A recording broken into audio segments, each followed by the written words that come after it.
Türkmenistanyň onlar çaraýaty geçen deýinç günleriň dowamında Türkiýe gidip bilmedi. Azatlyk radiosynyň habarçylarynyň söýlerine görä 29 aprelde geçen gece Aşgabatyň halkara aeroportunyň migrasiýa gullugy adından 50 adamy serhetden geçirmändir.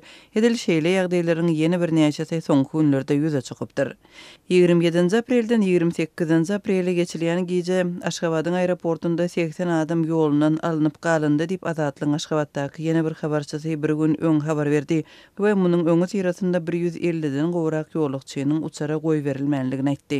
Şeýle-de Aşgabatdaky habarçymyz Aşgabatdan Stambuла barýan uçara 180 adamyň goý berilmänligini 27 aprelde habar berdi. Habarçylarymyzyň söýlerine görä şonda sebäbi düşündirilmezden terhetden geçirilmedik ýolukçylaryň nägileligine jogap hökmünde aeroportyň resmileri olara güýç görkezipdir. Onu aeroportyň iki sany işgäri alyp gitmäge tinançdy, ol garşylyk görkezdi. Ony zor bilen äkitdiler diýip habarçymyz özüniň gözüniň alynda bolan ýagdaý barada gürrüň berip uçardan düşürilmeginiň sebäbini soran ýolukçy denana aeroport resmilerden güýç görkezenligini habar berdi.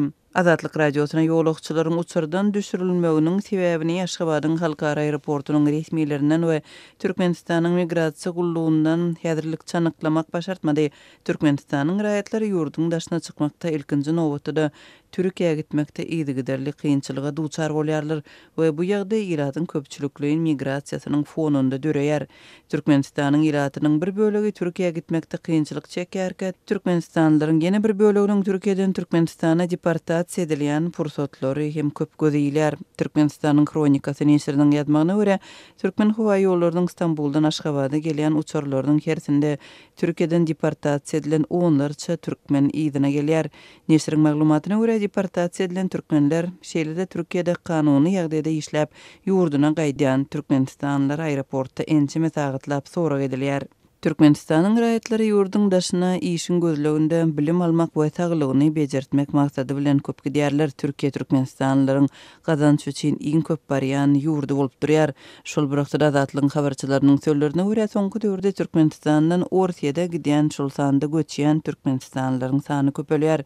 Munyň bilen bir wagtda Orsiýadyň Türkmenistandaky elçihanasynyň öňünde wiza almak we beýleki dokumentlerini sazlamak üçin durýan adamlaryň uly nowatlary saklanýar. Bellemeleri türkmen resmileri raýatlary olaryň ýurduň daşyna goý berilmezliginiň sebäbini köplenç düşündirmeýärler. Raýatlaryň ellerinde ähli derur kagyzlaryň bolmagy olaryň serhetden geçjegini kepil geçmeýär. Türkmenistanyň daşyna gitmekçi bolýan türkmenistanlylara Aşgabatyň aeroportunda päskel döredilmegi bilen bagly wakalaryň onlarçasy geçen ýyl hem bolupdy.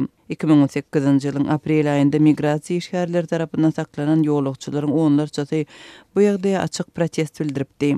Şol türkmenistanlylaryň ýurduň daşyna çykmagynyň çäklendirilmegi türkmen häkimetleriniň bedew gününi milli derejede toýlamagyna gabat geldi. Türkmenistanyň kanunlary raýatlaryň ýurtdan çykyp gelmegini kepil geçer. Üstesine ýurt raýatlarynyň bu hukugy Türkmenistanyň 1997 ýylda tasdiklan halkara konvensiýasynda hem göz öňünde tutulýar.